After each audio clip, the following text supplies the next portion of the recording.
the University of Johannesburg. The future reimagined.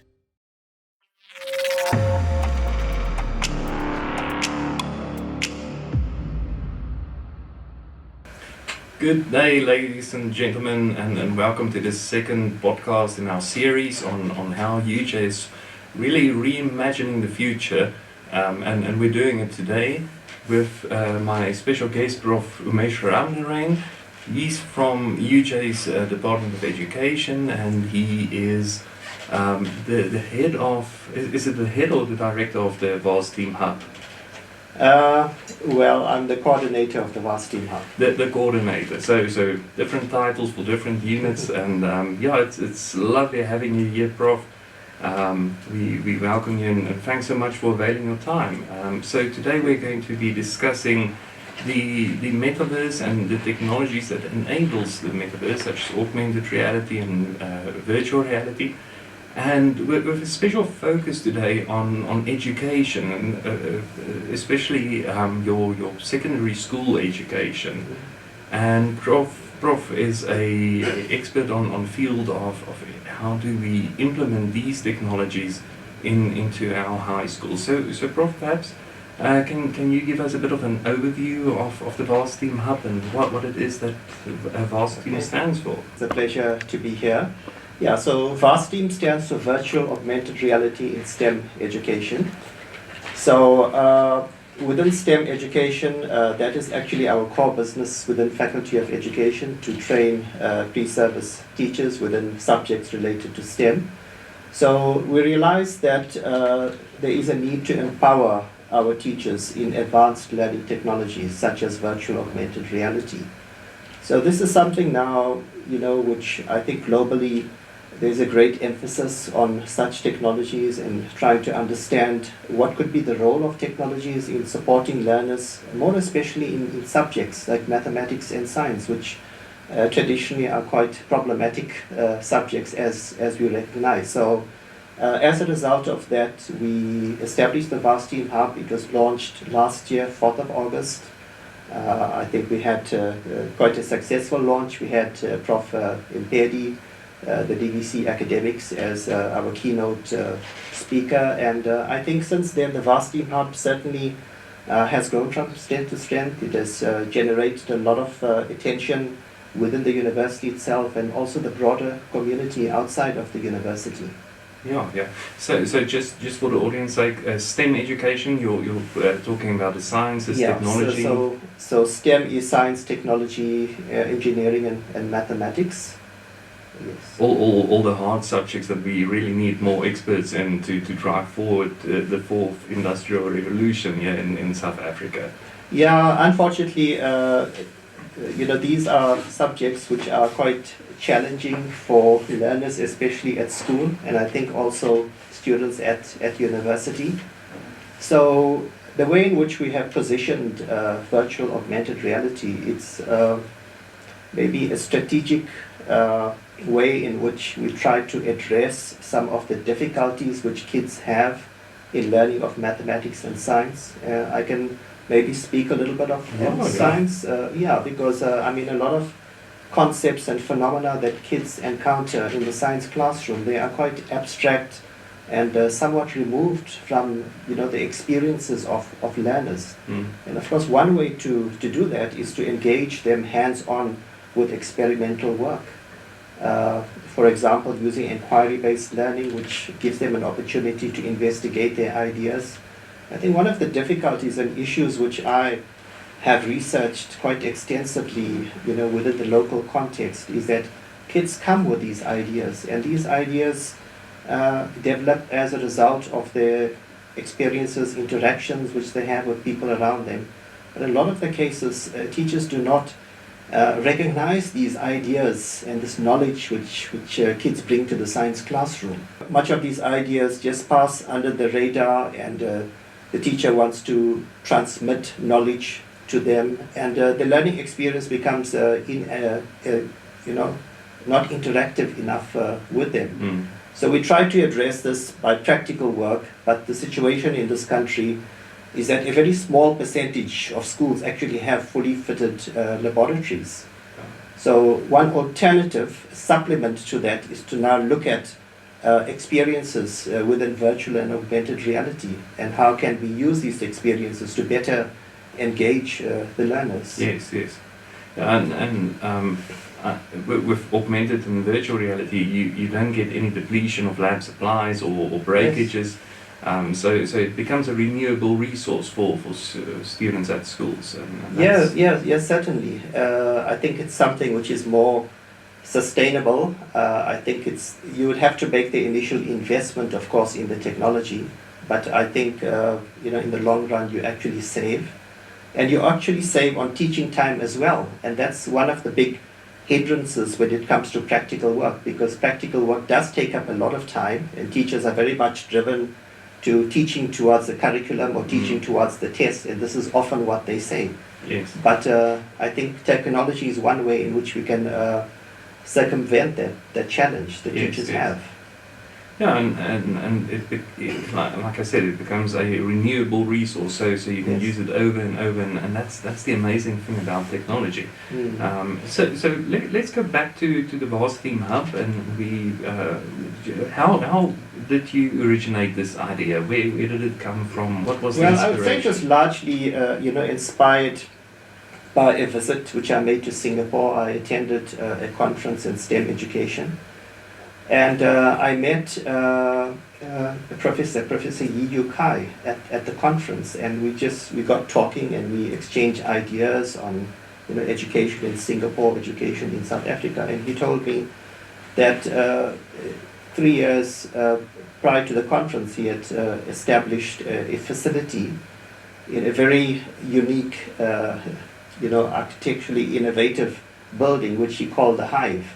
And he actually invited me to that facility, and then I saw the setup which he had over there, and it was a virtual laboratory, and I got to experience it firsthand, and that was perhaps my first encounter with virtual reality, and I think from that I recognized the value that it could actually have in supporting learners in the learning of science and mathematics. And of course, since then, Prof. Kai has been appointed as a visiting professor at University of Johannesburg. So I extended an invitation to him 2 years ago, and he was quite instrumental in supporting us to establish the Vast Theme Hub. Yeah, that's amazing. And Singapore is a very, very nice example of what can be done if you put technology to work. I mean, in the past 50 years, what Singapore was 50 years ago and what it is now, it's a completely new country, a new world, and that has largely been driven by technology. Absolutely. I mean, for us it's quite futuristic, for us to experience and visit the classrooms and the setups that they already have in place on virtual augmented reality. It's actually quite incredible. It maybe gives us some insight into what is possible in South Africa. Yeah, and it's good to have that blueprint and to come and adapt it for our South African context and implement it here. And that's what you're doing. So that's excellent work. In terms of equipment and your what do you have in your lab?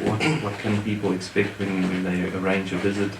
Yeah, sure. So the Vast Theme Hub it's a physical space which we have on the Auckland Park campus. It's associated with the Faculty of Education. So within the hub we have established workstations, and these workstations we have got the high-end headsets, the Oculus headsets. So fortunately the university has supported us in procuring those headsets. We have got three-dimensional television sets, we have got iPads, and something that I think we are quite proud of is that we have also procured the low-cost headsets, which is based on the concept of the Google Cardboard. So this is something which has been custom-made for us, and we managed to get that at quite low cost, 200 rands, per set. Yes. So we have a number of sets, and of course, what we are also trying to also address, there is always this challenge when you talk about advanced learning technologies. The cost is always a factor which is quite inhibiting, and there is a suggestion that it could be something elitist and it's just maybe for maybe private or independent schools. So we try to challenge that. So yes, the Vastin Hub, it's a physical space. We have got these workstations, and we've had a number of guests visiting us so far, and I think it's had that wow factor as well. Yeah. And you brought up a very interesting point, the cost aspect of it. I mean, entering into virtual reality using state-of-the-art headsets, that's quite expensive. If you go to the high end of the scale, you need a powerful computer with graphic processing units, and you need your head-mounted display, and have a dedicated room for this. So on the high end scale, it becomes too cost prohibitive, in my opinion at least, for your rural schools to really implement. And I think that's where the context of a South African our South African context comes into play, and where we need to start looking at cheaper alternatives, but it can still have this still portray exactly what we want in virtual and augmented reality, and that's where the Google Cardboard is such a good example. So certainly, Herman, we have we are cognizant of the local context, and the way in which we have positioned the Vastin Hub is that we want to be responsive and sensitive to local needs. So yes, there is the high end. I mean, you are well aware of the cost. These things can retail for many thousands of rands. Yeah. And sorry, the recommended selling price of these units has just been set up by $100 in the US. So that will trickle through. Yes, we follow that as well. Yeah. So that will trickle through. So we've looked at. We are in teacher education, so we try to understand what could be the different teaching scenarios by which these technologies could be integrated into the science classroom. So yes, at the one end of the spectrum, you have the high interactivity, high immersion, and that's of course using the high-end headsets, such as the Oculus. Then maybe in the middle of the road, you have augmented reality, whereby kids can use tablets, they can use iPads, and at the other end of the spectrum, you have got these low-cost headsets where the kids can still have quite immersive experiences. They can still have the sense of presence, embodiment that they are now in this virtual world. But that can be used now simply by having your cell phone, your smartphone, inserting the smartphone into that low-cost headset. And you can have the same experience, not the same level of interactivity, but in terms of learning, I think it could have value. Yes, and it still immerses the learner into this world that you create in virtual reality for them, which is very important. So there's no distractions apart from those that you program into the experience. Yes, that's quite true. It's truly amazing, and but on the other hand, we always say that it might be cost prohibitive, but if you think back 30 years ago, having a computer lab was unheard of. Even at most universities, you would have a small room somewhere with 2 or 3 computers. And now it's becoming more and more common, even in schools and your rural schools as well. So it might be that within 5 years from now, we could very much see virtual reality becoming more commonplace. I fully agree with you. And just to borrow the UJ tagline, to reimagine the future, that's basically what we are doing. Yes. And the future is also part of the present, what we're experiencing out at the moment. So yes, there is the cost factor, but I think once you start mass producing, these devices become cheaper. It was the same situation with cell phones. Yes. So I think it could be accessible. I think government, certainly the Gauteng Department of Education, they have invested hugely in schools, especially schools in disadvantaged communities. Yes. Because if you visit just about any school, you would see that schools have got smart boards. Yeah. And those are quite costly. And So within the Faculty of Education, we're putting a great deal of emphasis on empowering our students with that pedagogical knowledge so that they are able to optimally exploit this technology. Because I think it's, one thing, you can put the technology in the hands of teachers, but if they don't know what to do with it, then you're not making a wise investment. Yes, so that is actually our focus at the moment. Yeah. How is it that teachers can optimally utilize this technology so that it's going to have maximum impact on the learning of mathematics and science? Yeah, and that's a valuable point. Our teachers need to know how to use these technologies. So on that topic, how do you empower your teachers to learn these technologies? Yeah, so they've got to experience it firstly, right? That's very important. Yeah, absolutely. They've got to have first-hand experience. So virtual augmented reality now forms an important component of the STEM teacher education program. So it's now part of our curriculum. So in the lectures, yes, we do address it theoretically. One of the frameworks which we adopt is TPAC, which is technological pedagogical content knowledge. So this is knowledge that teachers need to have. Firstly, they need to have the technological knowledge, how to use the device, but at the same time, they need to have pedagogical knowledge. How is it that they're going to be teaching with that device? Yes. So we have dedicated sessions whereby students in small groups, they visit the Vast Team Hub and we prompt them in the experience of it so that they become confident with the technology itself. It's a form of empowerment as well. And so in that way, we are able to connect now the theory with the practice. Yeah. When these pre-service teachers take up teaching positions, that they're going to be quite confident to be able to integrate this now into their classrooms. Yes. Now, I always tell people virtual reality is really easy. If you can use a mobile phone, you can definitely use or interact in virtual reality, and likewise with augmented reality. But people don't tend to believe me because I'm at the Metaverse research unit, and I need to say this. But what has been your experience in giving people access to these technologies? Well, it certainly had a wow factor. We've had visitors to the Vast Team Hub, and they are incredibly impressed by it. We've had a delegation from the Gauteng Department of Education coming over, and I think they recognize the possibilities of it. But I think, the real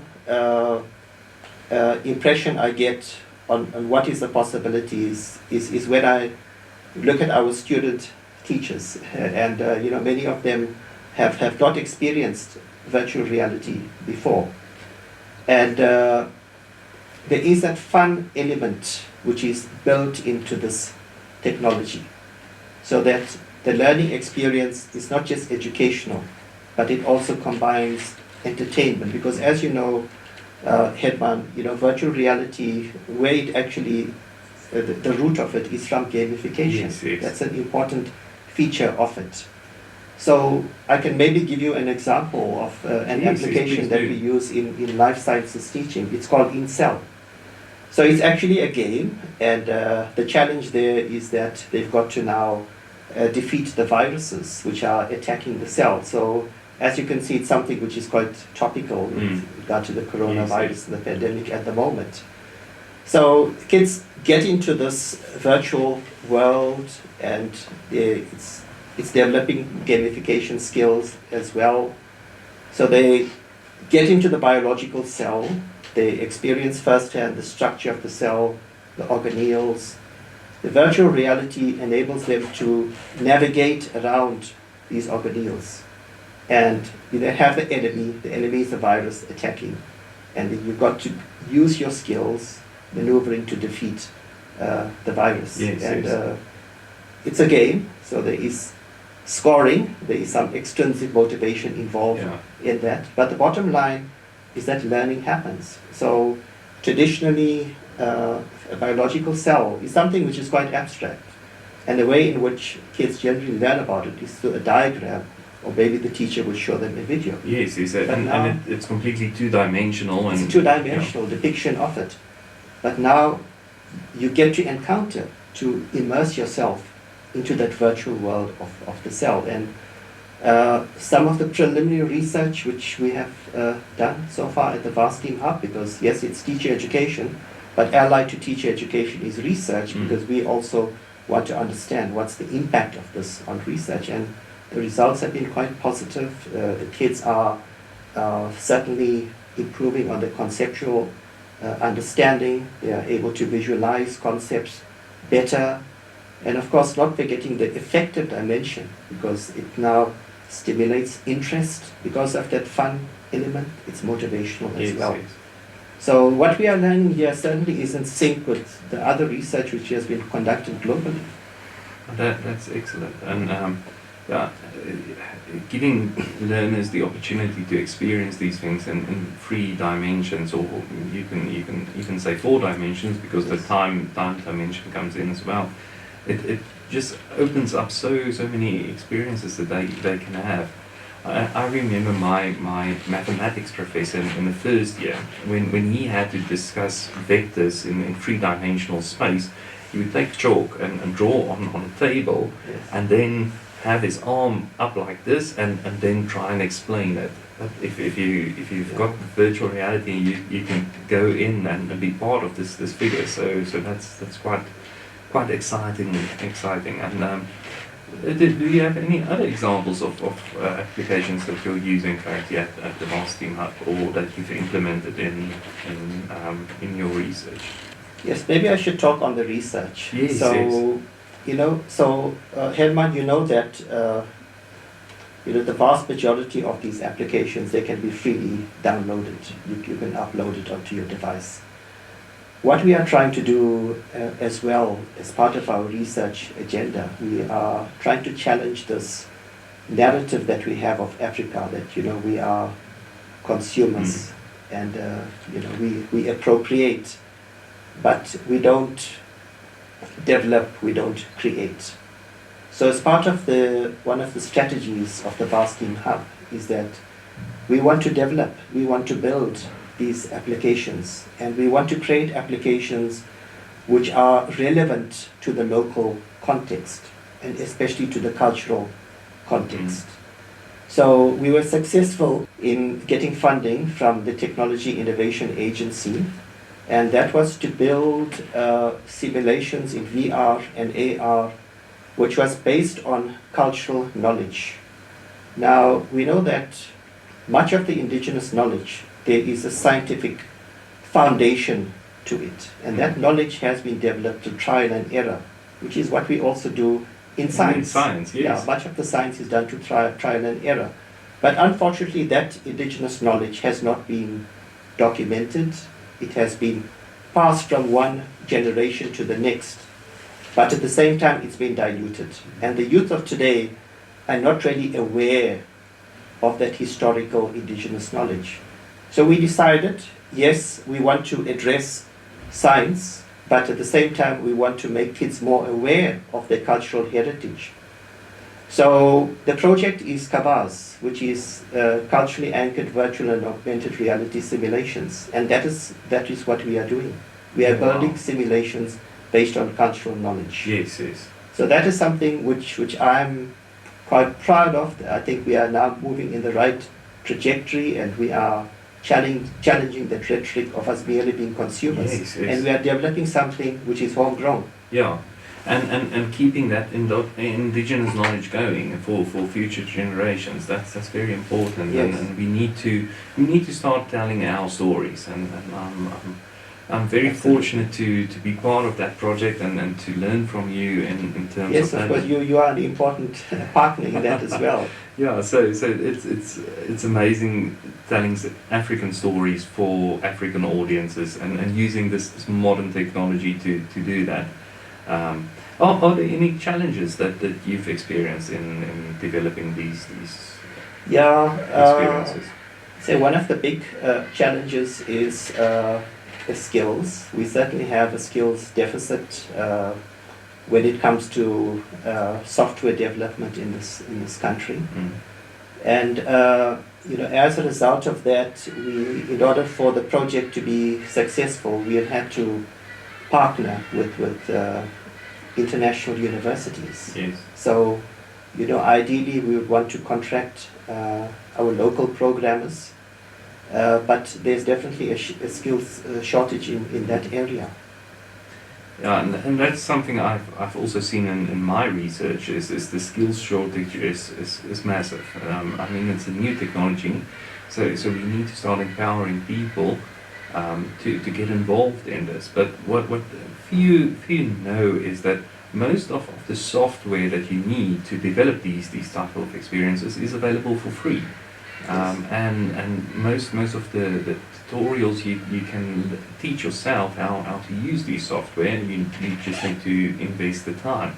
So perhaps for the audience that is something that you can consider. If you'd like to get more information, you are welcome to email us, and we'll send you through the information on how you can get involved in developing a virtual or augmented reality. And we've got a few tricks up our sleeve, so we're planning a couple of short learning programs specific to this topic of how do you develop virtual reality experiences, and how do you do 3D modeling, and we're hoping to launch that very, very soon. So something our audience can look forward to. Now my next question is how do you imagine the future? If Umesh becomes president of South Africa, how are you going to transform the South African education context? Well, I think, the University of Johannesburg is maybe a model as to how we can actually achieve this, with our strong strategic pillar on the fourth industrial revolution. I think we certainly focusing on the right goals at the moment. I think certainly technology, advanced learning technologies has an important role so that we are able to now address the socio-economic challenges we have, and we can close the equity gap that we have in society, which I think is certainly holding us back at the moment. So I would want to see more investments in this technology, certainly forming partnerships, private sector, public sector partnerships, so that these devices, these technologies can become more accessible, to ordinary people out there, and also investing more, I think, certainly on disadvantaged schools, because that's the majority of schools that we have in this country. Empowering teachers, because as I've said, yes, you can put the technology in the hands of the teacher, but if they don't know what to do with it, then you're basically defeating the purpose behind it. So I think certainly we have an agenda with regard to empowering our teachers. Yes. Yeah, and I'm fully with you. I think education is the best way of addressing our societal issues in this country at this stage. Is empowering people to go out, become entrepreneurs, use what they know in new and innovative ways, and create jobs in that way. Yeah, certainly. I mean, you are well aware, and I think everyone is well aware, we have an issue with unemployment, especially amongst the youth. Yes. One of the highest in the world. The latest statistics, which have been related by released by Stats SA, they are quite staggering and absolutely disturbing. Yes. So, as I've always maintained, it's not an issue of shortage of jobs, but it's a question of a lack of skills to fill the vacant jobs out there. And I think technology-enhanced learning has certainly a role to play. We need to inspire our kids within the field of STEM education, and by augmenting those experiences with technology, I think we can motivate kids, to take up further studies at university, and also, pursue a career within the STEM field. You touch on, or you say the word inspiration, and I think that's what we sometimes lack in South Africa, is the inspiration just to start, just to get involved and start a grassroots movement to really challenge the problems and work and address and get this sorted out once and for all. And yeah, you are doing inspiring work in this field. So thank you very much for what Vast team is doing, and I look forward to seeing more and more from you. Speaking of more and more, you've recently launched two new postgraduate degrees, if I'm not mistaken. Yes, these are two brand new degrees, so these are now part of the academic structure of the university. So the qualifications are the MPhil and the DPhil. So these are interdisciplinary qualifications in virtual augmented reality, and the focus of each qualification, it's a fully research-based qualification. So the goal there is for our student researchers to build applications within virtual augmented reality, to test those applications in practice, and to understand what is the efficacy of those applications for STEM education. So we have already started enrolling students. At this point we have got 3 students there, but I think this is going to generate incredible interest, not only at UJ, but throughout the country. Yes, yes. Okay, so that's at a master's and a doctoral level? Yes, it is the master's, equivalent to a master's qualification or a PhD doctoral qualification. Oh, that's amazing. And for students interested in entering into this area of study, do they need a education background? Do they need a BEd degree to go into a MPhil with you, or what's the entry? Not necessarily, Herman, because it's interdisciplinary by nature. So we would be drawing students from various disciplines outside of education. So perhaps it could be somebody who's got a science background, who's got an honors degree at master's level, physics, chemistry, but somebody who's got a vested interest in trying to understand what is the role of technology when it comes to STEM. To STEM, yeah. So I think we're going to get a diversity of students. You're going to be drawing from various disciplines. I can think also of the arts, for example, students who are doing architecture. And we need people to get involved in these type of projects. How do we bring technology into our secondary schools? And this program gives them an excellent jump start into wetting their feet in technology in schools and learning what is applicable in a South African context. So that's excellent work. Yeah, so we are quite excited about it, and we are actively marketing both programs, and already there has been quite keen interest that students want to sign up for it. So I think it's actually the first of its kind that we have in this country. Oh wow! Having the MPhil and DPhil focusing on virtual augmented reality within education. Yeah.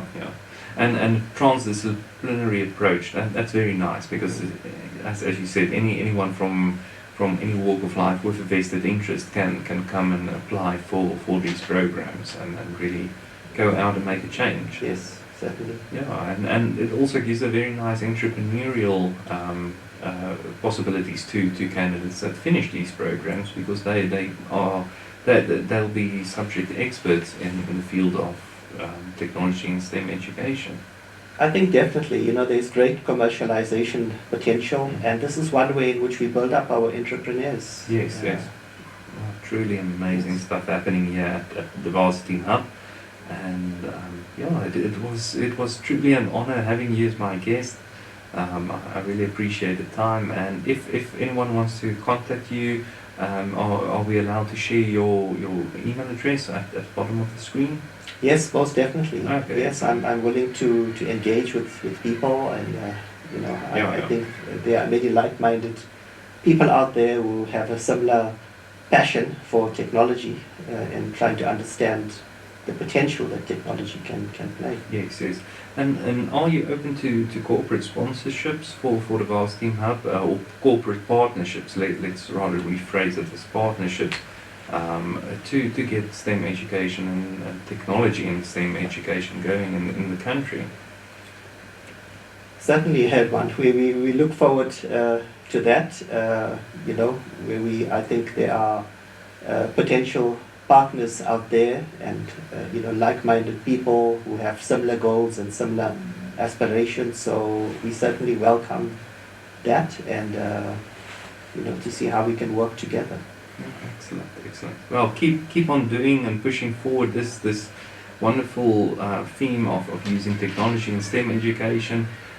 Who knows, perhaps you are going to inspire the next Bill Gates or Elon Musk to take us beyond Mars, even from South Africa.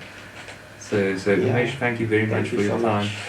To everyone that tuned in, thank you so much. It was really a pleasure welcoming you to the Varsity Hub and UJ today, and I wish you all the best.